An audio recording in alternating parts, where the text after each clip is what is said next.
पढ़ेंगे अब पोषण के बारे में।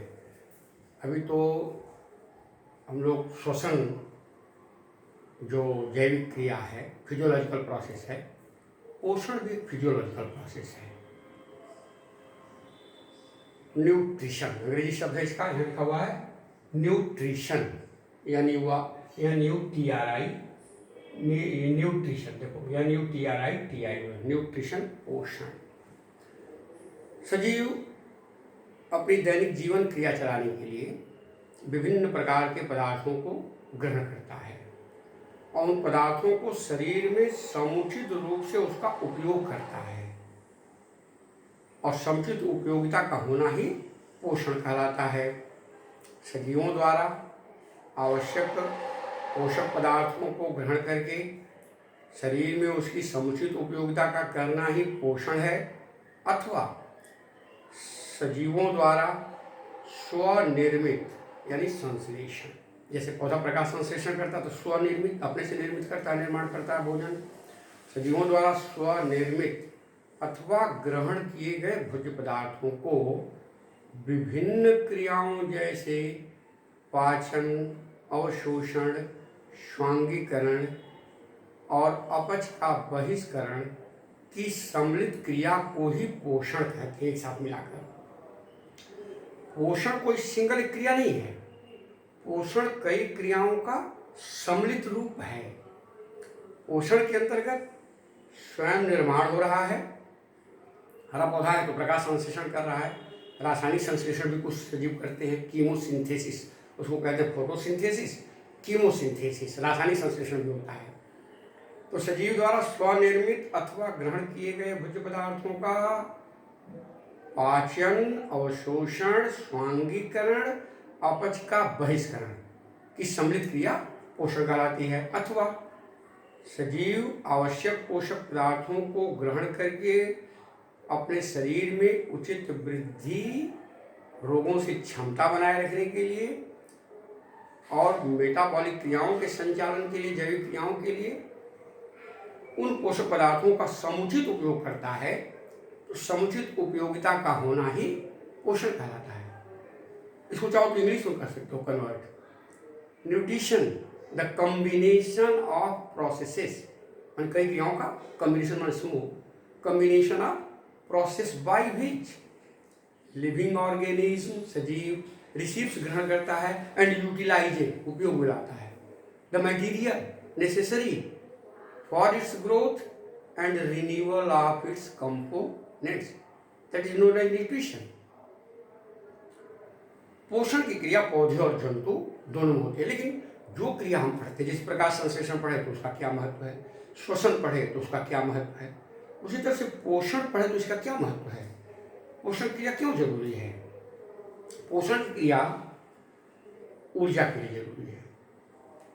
सजीव पोषक पदार्थों को ग्रहण करता है तो उसके शरीर में उन पोषक पदार्थों की ऑक्सीकरण के फलस्वरूप एनर्जी की प्राप्ति होती है, ऊर्जा की प्राप्ति होती है, जिससे संपूर्ण जैविक क्रियाएं संचालित होती हैं। जितनी जैविक क्रिया पौधा में, जितनी जैविक क्रिया जंतु में, सभी की सभी जैविक क्रियाएं एनर्जी, ऊर्जा के द्वारा ही होती है। यहाँ हमने पहले लिखा है ऊर्जा की प्राप्ति, पहला पॉइंट, ऊर्जा प्राप्त करेगा पोषण के द्वारा। दूसरा उष्मा, हीट, ताप, जैसे हमारे शरीर का तापक्रम है 98.4 डिग्री फ़ारेनहाइट, ये ताप कहाँ से आया, पोषक पदार्थ जो ग्रहण किए गए उसका समुचित उपयोग हुआ। समुचित उपयोग होने के बाद उसी भोज्य पदार्थ से ऊर्जा मिली सजीव को काम करने के लिए, और उसी से हीट एनर्जी बनी, ताप की ऊर्जा, शरीर का तापक्रम मेंटेन हुआ। अच्छा, पौधों में भी तापक्रम की जरूरत पड़ती है, टेम्परेचर, एक निश्चित टेम्परेचर पर सजीव की जैविक क्रिया, पौधे में भी जैविक क्रियाएं सुचारू रूप से होती हैं। जैसे पढ़ा होगा कि बीज का अंकुरण हो रहा है तो उसके लिए उचित ताप, नमी, ऑक्सीजन, तो ताप पौधा में भी जंतु में भी एक टेम्परेचर चाहिए, तापक्रम पर जैविक क्रिया होगी तो पोषण से ताप, हीट एनर्जी प्राप्त होगी। वृद्धि, सजीवों के वृद्धि के लिए विभिन्न तरह के पोषक पदार्थ ग्रहण किए जाते हैं, जैसे प्रोटीन है, खनिज लवण हैं, बहुत से विटामिन्स हैं, मिनरल्स हैं, सब मिनरल्स खनिज वगैरह पढ़ाए गए, विटामिन भी पढ़े। ये ग्रोथ के लिए जरूरी है, ग्रोथ फैक्टर है। नई नई कोशिकाओं का निर्माण होता है, जीव द्रव्य का निर्माण होता है, सबसे बड़ी बात है। कोशिका के अंदर जीव द्रव्य बनेगा, प्रोटोप्लाज्म, और जीव द्रव्य जब बनेगा तो कोशिकाएं आकार में वृद्धि करेंगी। जब कोशिकाएं बढ़ेंगी तो सजीव का अंग भी बढ़ेगा, चाहे पौधे का अंग हो चाहे जंतु का अंग हो। तो वृद्धि होती है जीव द्रव्य के निर्माण से, और जीव द्रव्य का निर्माण उचित पोषण के द्वारा ही संभव है। क्षतिपूर्ति, क्षतिपूर्ति रिपेयर जिसको कहते हैं, वृद्धि को ग्रोथ कहते हैं, क्षतिपूर्ति को रिपेयरिंग।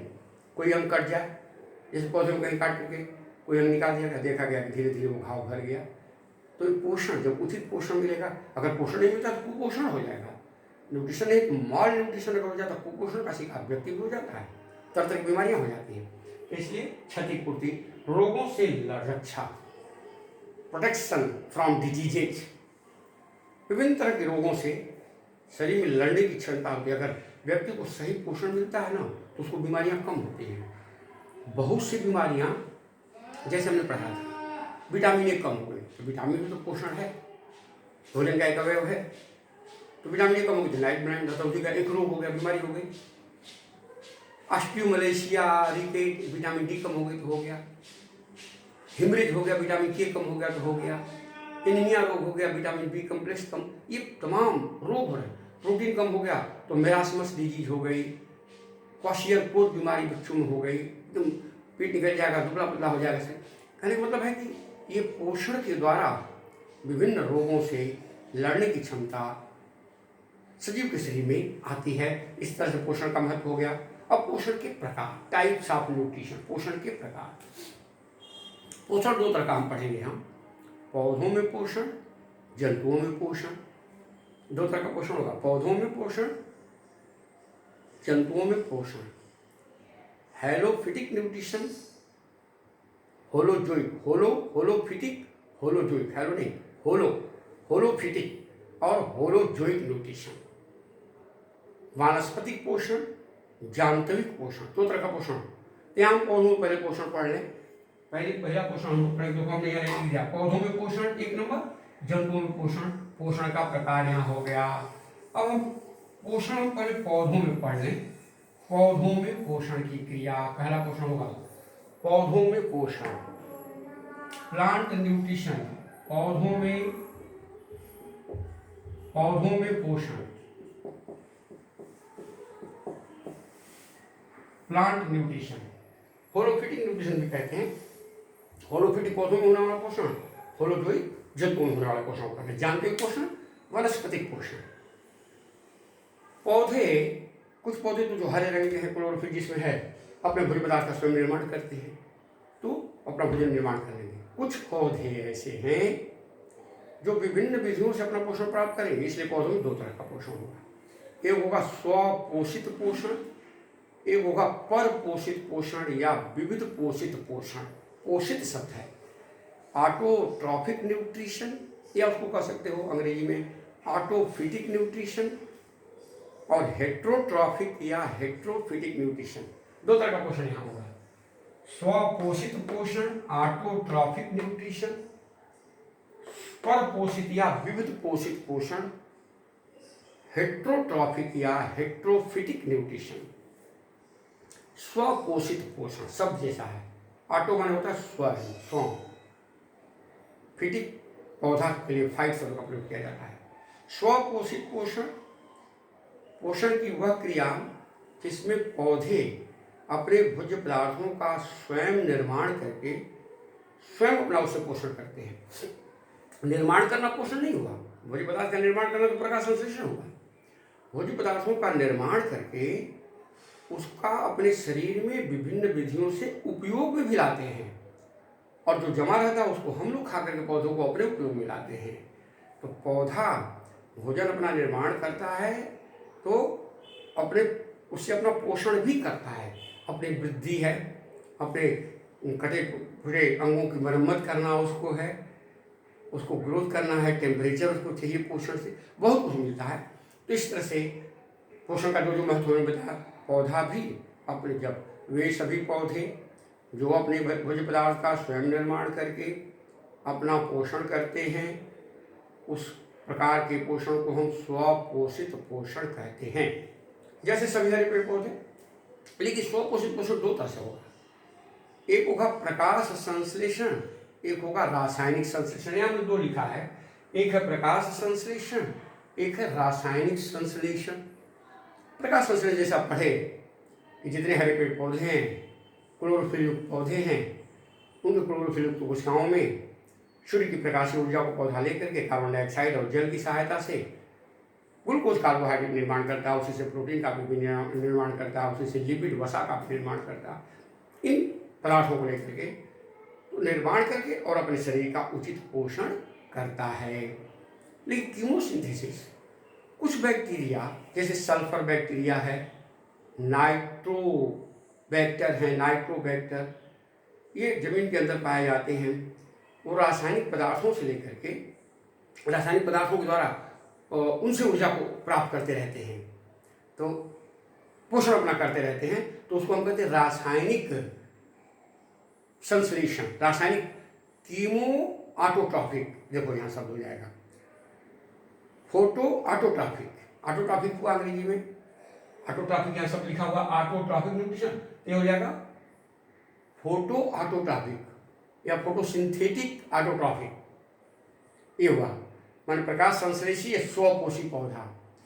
और कीमो ऑटोट्रॉफिक माने रासायनिक संश्लेषी, बहुत से पौधे, जीवाणु पौधे, बार बार हमने बताया, जैसे सल्फर बैक्टीरिया है, नाइट्रोसोमोनास है, बहुत से बैक्टीरिया जमीन के अंदर, आगे नाइट्रोजन चक्र कभी बताएंगे तो उसमें बताएंगे कि ये संश्लेषण करते हैं, विभिन्न भोज्य पदार्थों को प्राप्त करते हैं, अपना निर्माण करके उनको अपने शरीर में उपयोग करते रहते हैं। अब परपोषित या विविध पोषित पोषण, जब पौधे अपना भोजन स्वयं नहीं निर्माण करते बल्कि विभिन्न विधियों द्वारा परपोषित या विविध पोषी शब्द दिया है ना, विविध विधियों द्वारा दूसरे से अलग अलग तरीके से पोषक पदार्थों को प्राप्त करके जब अपना पोषण करते हैं तो उसे कहते हैं विविध पोषित पोषण। इसका प्रकार यहाँ आपको करना है। तो यहाँ पौधों में पोषण क्रिया स्वपोषित हो गए, हरे पेड़ पौधे हैं, और बहुत से बैक्टीरिया कीमोसिंथेटिक होते हैं, रासायनिक संश्लेषित होते हैं, जिनमें क्लोरोफिल नहीं होता। कुछ बैक्टीरिया क्लोरोफिल भी होता है दुनिया में, तो रासायनिक संश्लेषण लेकिन करते हैं। अब विविध पोषित माने विविध विधि से जो पोषण प्राप्त करें, अनेक विधियों से जो अपना भोजन स्वयं न निर्माण करें, जान विविध पोषित पोषण हो गया हेटेरोट्रॉफिक न्यूट्रिशन। ये न्यूट्रिशन पहला होगा परजीवी पोषण, पैरासिटिक न्यूट्रिशन, पैरासिटिक इंग्लिश जरूर याद रखिएगा, पैरासिटिक न्यूट्रिशन। और कुछ एक बता रहे हैं, परजीवी पोषण। कुछ पौधे ऐसे हैं जो दूसरे पौधे पर परजीवी के रूप में रह करके और उसे अपना भोजन प्राप्त करके, पोषक पदार्थ प्राप्त करके अपना पोषण करते रहते हैं। ये दो तरह के होते हैं, आंशिक परजीवी, पूर्ण परजीवी। आंशिक परजीवी, पूर्ण परजीवी, यहाँ दोनों का उदाहरण देना होगा। एक होगा आंशिक परजीवी, हो जाएगा आंशिक परजीवी, इसको कहते हैं पार्शियल पैरासाइट। पार्शियल माने पार्ट, देखो पार्ट है, PART, पार्ट में हिस्सा, कुछ हिस्सा लेते हैं, पार्शियल। अब पैरासाइट होते ही हैं, पैरासाइट होते हैं, ठीक ना। और दूसरा होता है पूर्ण परजीवी, टोटल पैरासाइट, टोटल पूरा। उदाहरण देकर के यहाँ बहुत जरूरी है। कुछ पौधे होते हैं जो दूसरे पौधे पर कुछ मात्रा में पोषण के लिए आधारित रहते हैं और कुछ निर्माण भी कर लेते हैं। स्वपोषित इसलिए नहीं कह रहे इनको, कुछ निर्माण करते हैं, पूरा तो निर्माण कर नहीं पाते, कुछ इनको लेना पड़ता है दूसरे से, तो परजीवी हैं, इसलिए इनको परजीवी, इस प्रकार के पौधों में होने वाले पोषण को परजीवी पोषण कहते हैं। जैसे एक पौधा है लॉरेंथस, एक पौधा विंस्किन, एक पौधा है चंदन का, चंदन तो हरा भरा पेड़ है, रूट पैरासाइट। इसकी रूट जो होती है अपने अगल बगल उगे हुए अंदर जमीन के अंदर जाकर के और रूट से चूसती है। अब एक बात यहाँ बड़ी इंपॉर्टेंट है, जब परजीवी है तो दूसरे पौधे पर रहेगा तो उससे भोजन को चूसेगा, तो कोई चीज़ चाहिए उसको चूसने के लिए, तो परजीवी जिस पर रहेगा उसको होस्ट कहेंगे। होस्ट ये शब्द है, माने जिन पौधों पर परजीवी, जिन पौधों से अपना पोषण प्राप्त करेंगे परजीवी ना, उसको होस्ट कहेंगे, जिसके ऊपर वो आधारित रहेंगे। और इस होस्ट से, होस्ट को आप पोषक कह सकते हो, हिंदी में पोषक कह सकते हो। और इस होस्ट से भोजन को चूसेगा, वो ग्रहण करेगा। तो ग्रहण करने के लिए इसमें चूसकांग पाए जाते हैं, जिसको हाउस्टोरिया कहते हैं। हाउस्टोरिया, हाउस्टोरिया, हाउस्टोरिया को चूसकांग, चूसक अंग है इसमें छिपा हुआ है, चूसकांग चूसने के लिए होगा। इसमें कुछ जड़ जैसी प्रतिपत्ति रचना निकल जाएगी ना, होस्ट से चूसेंगे, वो तो होस्ट तो बनाएगा, अरे उससे चूसेंगे, यानी उसको नुकसान करेंगे जरूर। जिस पर परजीवी उगेंगे, पैरासाइट हैं तो उसको कुछ हानि पहुँचाएंगे, उससे चूसेंगे। चूसकांग या चूसक मूल कर सकते हो, हास्टोरिया पाई जाती है परजीवी पौधों में, और होस्ट से अपना भोजन चूसते रहते हैं। तो इस तरह से आंशिक परजीवी, जैसे हमने बताया चंदन का पौधा, लॉरेंथस का पौधा, विंस्किन का पौधा, ये सब आंशिक परजीवी हैं। लेकिन पूर्ण परजीवी कुछ पौधे जो अपना बिल्कुल भोजन नहीं बनाएंगे, बिल्कुल बनाएंगे, निर्माण एकदम नहीं करेंगे, पूरा का पूरा होस्ट से, पोषक से ही अपना भोजन ग्रहण करेंगे, इसलिए उनको पूर्ण परजीवी कहते हैं। जैसे एक बहुत प्रचलित पौधा है अमरबेल, उसका नाम आपने शायद सुना हो। यहाँ उदाहरण, इसका बहुत सुंदर उदाहरण है अमरबेल, कसक्यूटा इसको कहते हैं, कसक्यूटा। देखिए अमरबेल ये पूरा परजीवी है, पता पता पीला पीला, इसको क्लोरोफिल नहीं होगा, क्लोरोफिल रहेगा तो निर्माण करेगा, तो क्लोरोफिल है नहीं, पीला पीला रंग का होता है। और देखा होगा किसी पौधे पर ऐसे से बहुत ज़्यादा लिपटा हुआ रहता है अमरबेली, इसकी जड़ वगैरह नहीं होती है, दूसरे पौधे पर ही उग जाता है, उसी से चूसकांग से हास्टोरिया का चूसता रहता है और उसको नुकसान हो जाता है। तो ये पूरा परजीवी है। ये पौधा और होता है रफलेशिया, पूर्ण परजीवी है, बड़ा बहुत बड़ा फूल हालांकि इसका होता है, रफलेशिया यहाँ लिख दे रहे हैं, रफलेशिया। उदाहरण एक दो आपको जानना चाहिए हर प्रकार के पौधे का। रफलेशिया, रफलेशिया और अमरबेल ये पूर्ण परजीवी है, टोटल पैरासाइट, यानी ये अपने भोजन का निर्माण बिल्कुल नहीं करते हैं, लेकिन होस्ट से। लेकिन आंशिक परजीवी है लॉरेंथस, लॉरेंथस आंशिक परजीवी है। चंदन आंशिक परजीवी है। विंस्की आंशिक परजीवी है। कुछ कुछ भोजन निर्माण करते हैं और कुछ होस्ट से लेते रहते हैं। अब ये परजीवी का उदाहरण हो गया, और परजीवी पोषण लेता है, कुछ आंशिक होते हैं, कुछ पूर्ण होते हैं। लेकिन विविध पोषक पोषण में दूसरा है मृतोपजीवी, मृतोपजीवी, सैप्रोफिटिक, सैप्रोफिटिक न्यूट्रिशन, मृतोपजीवी पोषण, पोषण यहाँ न्यूट्रिशन शब्द जोड़ देंगे। सैप्रोफिटिक, सैप्रोट शब्द है, सैप्रोट, सैप्रोट्रॉफ, सैप्रोट माना होता है रोटेन, रोटेन को मतलब सड़ा हुआ, रोटेन, रोटेन सड़ गया वो, सैप्रोट्रॉफ, सैप्रोट्रॉफ, सैप्रोट्रॉफ इसको कहते हैं, ट्रॉफ यहाँ जोड़ दोगे, सैप्रोट्रॉफ वास्तव में सैप्रोट्रॉफ, रोटेन सड़ा हुआ, सैप्रोफिटिक, सैप्रोट्रॉफिक, सैप्रोफिटिक। कुछ पौधे ऐसे होते हैं जिसको क्लोरोफिल बिल्कुल नहीं होता, सड़े गले पदार्थ को उगते हैं और उसी से चूसते रहते हैं। अब होस्ट उसका क्या हो गया, सड़ा गला पदार्थ। ये होस्ट नहीं, इसमें होस्ट बात हम नहीं कर सकते हैं, क्योंकि परजीवी में होस्ट और हास्टोरिया होता है, पोषक और चूसकांग होते हैं। ये सड़े गले पदार्थों पर उग जाते हैं और उसी से भोजन को ग्रहण करते रहते हैं। इसलिए इसको हम मृतोपजीवी, मृत में मरा हुआ चीज से अपना पोषण प्राप्त कर रहे हैं ना। अब इसको जंतु में बताएंगे तो सैप्रोजोइक कहेंगे, जो माने जंतु हो जाएगा, सैप्रोफिटिक नहीं कहेंगे वहाँ पे मृतोपजीवी जंतु जब कहेंगे तो सैप्रोजोइक शब्द का उपयोग करेंगे, यहाँ सैप्रोफिटिक का उपयोग होने गया है। जैसे म्यूकर, एगरिकस जिसको कुकुर मुक्ता कहते हैं, एगरिकस, एगरिकस का पौधा, जिसकी तो मशरूम होगा, इसको कहा करके एगरिकस को हम कहते हैं म्यूकर, पेनिसिलियम, ईस्ट, ये सब सड़ा गला पदार्थों को उगते हैं और मृतोपजीवी हैं। मृतोपजीवी के बाद तीसरा नंबर पौधा आता है जो सहजीवी है, साथ साथ जीवित रहे। विविध पोषी है, देखो विविध पोषी सब पोषण चल रहा है। तीसरा हो जाएगा सहजीवी पोषण, सहजीवी पोषण, सिम्बियोटिक शब्द आएगा, सिम्बियोटिक न्यूट्रिशन।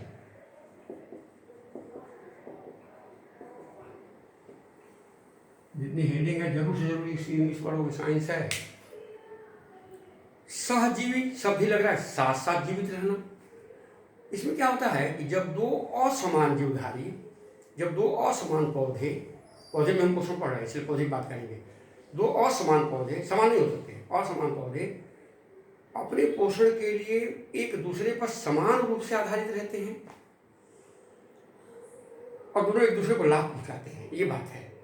तो उसको हम कहते हैं सहजीवी पोषण। ऐसा नहीं कि एक लाभ ले और एक को नुकसान होना, ऐसा नहीं। परजीवी में तो एक लाभ होगा, दूसरे को नुकसान करेगा परजीवी, लेकिन सहजीवी में ऐसा नहीं हो सकता।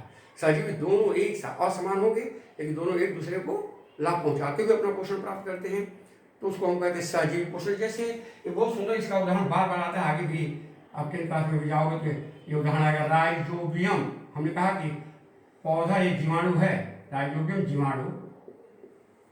अब सहजीवी है तो साथ इसका किसके साथ होगा भाई? मटर कुल के पौधे के जड़ में गांठ। मटर कुल माने दूध दाल वाला, चना, मटर, मूंग, मसूर, उड़द, अरहर, जितना दूध दाल वाला पौधा है, द्विबीज पत्ते, उन पौधों के जड़ों में गांठ होती है छोटी छोटी। उन गांठों में ये बैक्टीरिया पाया जाता है। बैक्टीरिया हमने बताया, बार बार ध्यान में रखिएगा, पौधा है, जितने जीवाणु होते हैं वो सब पौधे होते हैं। एक जीवाणु पाया जाता है मटर कुल के पौधे की जड़ के गांठ में। ये क्या करता है? ये नाइट्रोजन को सोख लेता है। जो हमने बताया है श्वसन में कि नाइट्रोजन न पौधा लेगा न जंतु, डायरेक्ट गैस के रूप में नाइट्रोजन न तो पौधे द्वारा ली जाती है न जंतु द्वारा, लेकिन बिना नाइट्रोजन के प्रोटीन नहीं बन पाएगी, तो नाइट्रोजन को लेना तो जरूरी है। ये बैक्टीरिया क्या करता है? मटर कुल के पौधे के जड़ों के गांठों में पाया जाता है और नाइट्रोजन को अवशोषित करके उसे नाइट्रेट में बदल देता है। नाइट्रोजन को ये लेता है और बदल देता है NO3 नाइट्रेट। नाइट्रेट एक तरह की खाद है, नाइट्रेट। और नाइट्रेट घुलनशील होता है बच्चे, नाइट्रेट जो है घुलनशील होता है, और नाइट्रेट घुल जाता है।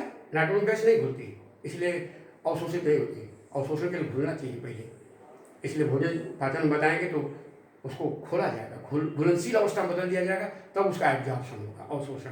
तो गैस भी घुलती है ना, नाइट्रोजन गैस कब घुलेगी? गैस नहीं घुलेगी, यौगिक इसका घुलेगा, तो इसका यौगिक हो गया नाइट्रेट। तो इस बैक्टीरिया राइजोबियम ने क्या किया? मटर कुल के पौधे की जड़ के गांठ में उसको नाइट्रोजन को नाइट्रेट में बदल दिया, तो पौधा उसको अवशोषित कर लिया, सोख लिया, और सोख करके प्रोटीन का निर्माण कर लिया। उसके बदले में पौधे से यह बैक्टीरिया उसकी गांठ में अपना पोषण पौधे से प्राप्त कर रहा है। तो पौधे से अपना पोषण ये प्राप्त कर रहा है और पौधे को नाइट्रोजन देकर उसको पोषण कर रहा है, दोनों एक दूसरे को लाभ दे रहे हैं। एक उदाहरण और बढ़िया सा दे सकते हो, लाइकेन। लाइकेन लीचेन लिखते हैं अंग्रेजी में, LICHEN, लीचेन, ऐसा लाइकेन। लाइकेन ये चट्टानों का उगता है, इस सहजीवी है। इसमें कवक और फंगस एक साथ होते हैं, दो को रहना चाहिए सहजीवी में। कवक, ये फंगस है, फंगस और शैवाल। शैवाल, कवक और फंगस में कहीं चीज हुआ। एल्गी इसको कहते हैं, एल्गी, ALGAE, एल्गी। एल्गी शैवाल हरी होती है, पानी पाई जाती है। ये बहुत सी शैवालें होती हैं, दूसरे के साथ सहजीवन बना रही हैं। तो लाइकेन में दो का सहजीवन है। किसका किसका सहजीवन है? कवक का और शैवाल का। शैवाल हरी है तो अपना भोजन निर्माण करेगी, फंगस क्लोरोफिल नहीं है तो अपना भोजन निर्माण नहीं करेगा। लेकिन शैवाल के साथ ही मिला हुआ है, तो इस कवक से, शैवाल जो है कवक से कुछ पदार्थों को ग्रहण करके अपना भोजन बनाएगा, और जब भोजन निर्माण करेगा तो ये कवक जो शैवाल से अपना भोजन लेगा, दोनों एक दूसरे के साथ आदान प्रदान करते हैं। इस तरह से दोनों का जीवन सहजीवन, साथ साथ एक दूसरे को लाभ पहुंचाते हुए दोनों में पोषण की क्रिया होती है, इसलिए इस प्रकार के पोषण को सहजीवी पोषण कहते हैं। और अंतिम इसका है 4 नंबर पोषण, विविध पोषी पौधों में जो पोषण क्रिया हो रही है, विविध पोषी वो 4 नंबर है कीटभक्षी पोषण। कीटभक्षी पोषण। इंसेक्टिवोरस, इंसेक्ट माने कीड़ा होता है, इंसेक्ट, देखो इंसेक्ट माने कीट, अब वोरस माने खाने वाला, इंसेक्टिवोरस, वोरस माने खाने वाला। इंसेक्टिवोरस न्यूट्रिशन शब्द यहाँ जोड़ेंगे ना, न्यूट्रिशन हो रहा है तो इंसेक्टिवोरस न्यूट्रिशन हो गया। कीट भक्षी पोषण, इंसेक्ट माने कीड़ा। अब बताओ पौधा कीड़ा खा रहा है, उल्टा पलटा ऐसा काम हो गया। पौधा कीड़ा, अगर कीड़ा खा ले उसको कहाँ से आवश्यकता पड़ गई? ये तो जंतु कीड़े मकोड़ों को खाता है। कुछ पौधे ऐसे जगहों पर उगते हैं जहाँ उन्हें नाइट्रोजन नहीं मिलती, नाइट्रोजन नहीं मिलेगी, प्रोटीन उनके शरीर में नहीं बनेगी, नाइट्रोजन ग्रहण करने की व्यवस्था सीधे सीधे उन पौधों के शरीर में नहीं होती है। ऐसे स्थान पर उगते ही हैं, प्रकृति में ऐसे ऐसे चीज़ें हैं। तो प्रकृति की तो व्यवस्था भी उसी तरह की है। ये नाइट्रोजन को जब नहीं ग्रहण करके प्रोटीन बनाते हैं तो कीट को पकड़ के प्रोटीन प्राप्त करते हैं, प्रोटीन के लिए कीट को पकड़ते हैं और कोई काम नहीं है। और कार्बोहाइड्रेट में बनता है, वसा वगैरह बनती है, केवल प्रोटीन नहीं बनती है। प्रोटीन नहीं बनेगी तो जीव द्रव्य नहीं बनेगा, एंजाइम नहीं बनेंगे, वृद्धि नहीं होगी, बहुत कुछ नहीं होगा। तो इसलिए उसके लिए क्या करता है, ये कीटों को पकड़ लेता है। ऐसा पौधा है pitcher plant, pitcher plant, pitcher में घर जैसा, इसको ऊपर ढक्कन होता है। जैसे कोई कीट आता है बैठता है ना, ढक्कन से ऐसे बंद हो जाता है अपने आप। एक तरह की गति है, आगे बताएंगे कभी, मूवमेंट होती है पौधे में बहुत तरह की। पिचर प्लांट, इसको निफेंसिस भी कहते हैं। पिचर में घड़ा होता है, घड़ा जैसा होता है, पिचर प्लांट। घटपर्णी भी इसको कहते हैं, इसका पत्ता ही घड़ा जैसा हो जाता है, इसलिए घटपर्णी भी कहीं कहीं आपको हिंदी में मिल सकता है। पिचर प्लांट फेमस नाम है, निपेंथिस, निपेंथिस इसका नाम है। और भी बहुत से पौधे हैं, utricularia, utricularia, bladderwort, bladderwort, dionaea, dionaea, drosera, drosera, बहुत सारे पौधे, बहुत बड़ी लंबी फहरिस्त इन पौधों की है। ये कीटों को पकड़ देंगी और कीटों को पकड़ के उनको एब्जॉर्ब कर जाते हैं, शरीर में उनका पाचन हो जाता है और इसके अंदर शोषित होकर के कीट के शरीर का प्रोटीन पूरे पौधे के शरीर में एब्जॉर्ब हो जाता है। इस तरह से कीट भक्षी पोषण पौधों में, तो विविध पोषी पोषण, स्वपोषी पोषण, ये दो तरह का पोषण फिर बाद में हम लोग आगे पढ़ेंगे।